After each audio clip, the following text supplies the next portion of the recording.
Nakahuli nga po kami ng malaking hipon dito sa aming Skylab na kung tawagin nga po dito sa amin ay ulang at grabe mga mare, mas malaki pa nga ito sa aking kamay. Nakahuli nga rin pala kami ng malalaking tilapia tapos ipinakain na nga rin pala namin yung mga aso dito sa malaking pulo. Namasura na nga rin si Buyok para nga daw may pandagdag kami pambili ng pagkain ng mga aso tapos ay minarescue naman kami na isang kuting doon nga sa pulo ni Don Silverio. Hi guys! Another day, another mini vlog na naman ang buhay namin dito sa isla. At ngayong araw nga pala ay pupunta na naman kami ngayon sa pulo dahil pakakainin na naman nga natin ang mga aso. Nakita nga agad namin si Maam na nandun nga sa ilalim ng malaking puno kaya naman tinawag na nga namin siya kaya ayan at kumaripas na nga ng takbo. Alam kasi niya mga mare at pare na may dala nga kami pagkain ngayong araw at pagkarating nga namin doon ay nandun na rin yung isang aso na palagi nga naming pinapakain. Nakapagluto na nga pala ng lugaw si Buyok sa bahay kaya ayan at nilalagyan na nga lang niya ng dog food para kahit papaano daw magkalasa nga itong aming nilutong lugaw. Grabe nga mga mare, ito nga yung pinakamaamo dito sa lahat ng aso si Maam kaya nga tinawag siya ni Buyok na Maam dahil napakaamo nga daw. Noong nakaraan nga mga mare,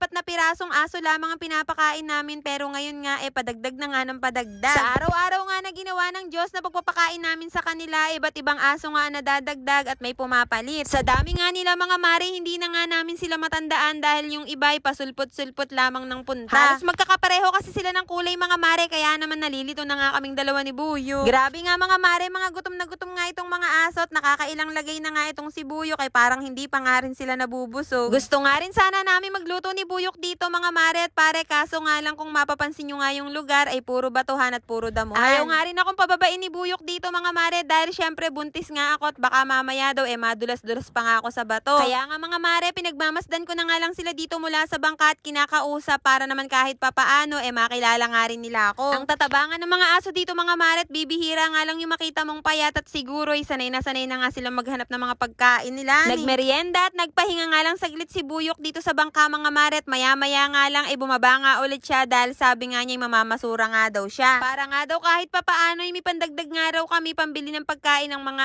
aso. Pero syempre biro lang yun mga mare dahil yan yung kinukuha niya ng mga bote ng soft drinks ay ilalagay nga niya sa takip ng aming cage para nga daw pampalutan. Napakarami kasing bote ng soft drinks dito lamang sa gilid ng pulot, siguro inanod nga yung mga yan nung bumagyo. Inaantay nga namin ni Buyok na may dumating na iba pang batch ng mga aso kaso nga lang wala na nga kaya naman itong tinimpla nga niya pinakain nga niya ulit dito sa mga aso at parang hindi mga nabubusog. Diyos ko day. Naglinis na nga rin siya nitong paligid para kahit papaano naman daw maging maaliwalas nga itong kinikilusan at kinakainan nga ng mga aso. Mahirap nga lang talagang kumilos dito mga mare dahil medyo malaki pa nga yung tubig pero sabi nga nitong si Buyok once nga daw na lumiit ang tubig makikita na nga raw yung lupa at makakababa na nga raw ako. Nang wala na nga dumadating ng mga aso at pagkatapos nga ni Buyok sa paglilinis nitong pulo ay nagdesisyon na nga rin kami na pumunta doon sa pulo ni Don Silverio. Ano ba naman kasi may nagtag nga sa akin na isang mamimiwas at may mga kuting nga raw dito sa pulo ni Don Silverio. Sabi nga nila sa amin mga mare at pare may bago nga raw kaming aalagaan kaya eto't papasyalan na nga namin. Kaso nga lang nung pinuntahan nga ni Buyok ay patay na nga raw yung dalawa at iisa na nga lang ang natira kaya naman eto't pakakainin na nga namin. Wala nga kaming ibang dala mga mare at pare kundi itong dog food lamang kaya naman ito nga yung ipapatry nga muna namin sa kanyang ipakain. Noong una nga ayaw niyang kainin dahil siguro matigas pa nga yung dog food pero nung nababad na nga sa tubig ay parang kinain na nga rin niya. Kinabukasan naman nga mga mare at pare pumalaot na naman nga kami ni Buyok dahil mag-aangat nga kami ngayon ng Skylab. Pero syempre bago nga kami pumalaot ay nagluto nga ulit si Buyok sa bahay ng lugaw para pagkarating nga namin doon sa mga aso para pakainin nga sila basta na nga lang namin lalagyan ng dog food. Napakarami nga palang namimiwas ngayon dito sa pulong malaki mga mare at pare at itong ang pulong ito ay dinarayo talaga ng mga mamimiwas mula pa sa iba't ibang lugar. Kaya nga mga mare kilalang kilala na nga rin kami ng mga namimiwas dito dahil palagi nga rin daw kami nilang napapanood sa aming vlog. Pagkarating nga namin dito sa aming Skylab ay agad na nga rin itong inangat ni Buyok mga mare at sabi nga niya parang kakaunti nga daw ang huli. Pinakain nga muna namin itong pusa na nakuha nga namin sa pulo ni Don Silverio mga mare at sabi nga ni Buyok ay dito nga daw muna siya sa bangka. Magdadala nga sana ako ng gatas kaso nga lang nakalimutan ko nga mga mare kaya etong pandesal na nga lang muna ipapakain namin sa kanya. Nararamdaman nga agad ni Buyok mga mare at pare kapag kakaunti nga nahuli namin dito sa aming Skylab depende nga sa galaw ng mga isda sa ilalim nga ng tubig. Tama nga sinabi sa akin ni Buyok mga mare at hindi nga ganun karami ang huli naming isda dito sa aming Skylab pero nakaswerte naman kami dahil may huli nga kami malaking hipon. Kung tawagin nga yan dito sa amin ay ulang mga mare at pare at sa inyo ba anong tawag sa ganyang klase ng hipon na pagkakalaki? First time ko nga lang maka-experience na makahuli ng ganyang kalaking hipon dito sa aming Skylab mga mare at niloloko pa nga ako nitong si Buyok at sabi nga niya pakakawalan daw niya dahil kawawa na raw. Pero sabi ko nga dito kay Buyok mga mare at pare wag nga niyang pakawalan ulan dahil bang sarap nga niyan. Diyos ko, day. Akala ko nga nung una mga mare, patay na nga itong hipon na nahuli namin. Pero nung tinitigan ko nga, may gumagalaw-galaw nga sa loob. Tapos maya-maya nga lang, tumatalon-talon na nga at naglalakad pa. Kukunin nga lang ni Buyok yung pinakamalaking tilapia na nahuli nga namin mga mare. At isasama nga namin itong hipon na nahuli namin. At sabi ko nga, ibang sarap nga niyang isigaan. Pagkarating nga namin sa bahay, agad na nga rin kami nagluto ng aming ulam. Dahil medyo tomgets na nga rin kami ni Buyok ng mga oras na yan. Grabe mga mare, sobrang laki talaga nitong nahuli naming hipon at parang napagkakasarap pa nga. Halos kasing laki pa nga ito ng aming pinggan at syempre sa akin nga lang daw ito ipapaulam ni Buyok dahil buntis nga daw ako. Tama na nga raw siya sa malaki at matabang tilapia kaya naman enjoyin ko nga raw ang pagkain itong hipon na malaki. Diyos ko dahil. Medyo matigas na nga rin ang laman nito dahil siguro matanda na mga mare pero napagkakasarap pa nga rin. Bihira lang kasi ako makakain ng ganitong klaseng hipon pero sabi nga sa akin ni Buyok ay itong araw ay nabubuhay talaga dito sa lawa. Kahit nga medyo mainit pa ito mga mare, nilantakan ko na talaga dahil parang napagkakasarap nga at parang takam na takam talaga ako. Kaya naman kung nakarating nga kayo hanggang dito sa dulo at kung nagustuhan nyo nga itong video na to ay baka naman pa-heart at pa-share at syempre pa-follow na rin po. Yun lang mga mare, maraming salamat sa panonood.